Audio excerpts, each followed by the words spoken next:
Hello viewers, welcome to miracle world YouTube channel. నేను మీ Manushree. Delhi IT సేవల సంస్థ హెక్సావేర్ టెక్నాలజీస్ లిమిటెడ్ స్టాక్ ఎక్స్చేంజిల్లో Hexaware Technologies IPO. రీఎంట్రీ ఇవ్వనుంది. ఈ public issue ఫిబ్రవరి 12న ప్రారంభమై 14న ముగియనుంది. మొత్తం 8,750 కోట్ల రూపాయలు సమీకరించేందుకు వస్తున్న ఈ కంపెనీ ఐపీఓలో భాగంగా ధరల శ్రేణిని $674-708గా నిర్ణయించింది. యాంకర్ ఇన్వెస్టర్లకు ఫిబ్రవరి 11న సబ్స్క్రిప్షన్ తెరుచుకోనుంది.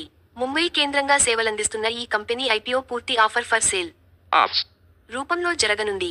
ప్రముఖ ఈక్విటీ సంస్థ కార్లైల్ గ్రూప్నకు చెందిన సిఏ మాగ్నమ్ హోల్డింగ్స్ సంస్థ మెజారిటీ షేర్లను విక్రయించనుంది.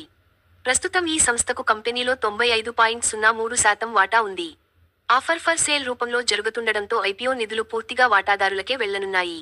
ఐటీ సెక్టార్లో అతిపెద్ద ఐపీఓ ఇదే కావడం గమనార్హం. 2 దశాబ్దాల క్రితం టీసీఎస్ 4,700 కోట్ల రూపాయలు పబ్లిక్ ఇష్యూ ద్వారా సమీకరించింది.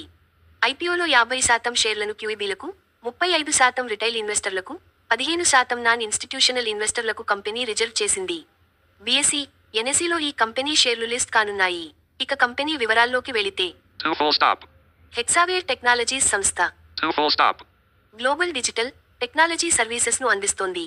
ఫార్చ్యూన్ 500 కంపెనీల్లో 31 కంపెనీలకు సేవలందిస్తోంది. అమెరికా, యూరప్, భారత్, పశ్చిమాసియా ప్రాంతాల్లో కస్టమర్లు ఉన్నారు. ఈ కంపెనీ గత ప్రమోటర్ అయిన బేరింగ్ ప్రైవేట్ ఈక్విటీ ఆసియా 2020లో ఈ కంపెనీని డీలిస్ట్ చేసింది.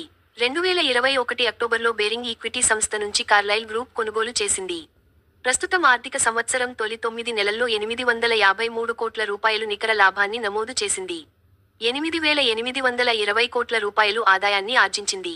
Kotak Mahindra Capital Company, Citigroup Global Markets India Private Limited, JP Morgan India Private Limited, HSBC Securities, Capital Markets India Private Limited, IIFL Securities Limited book running మేనేజర్లుగా వ్యవహరిస్తున్నాయి.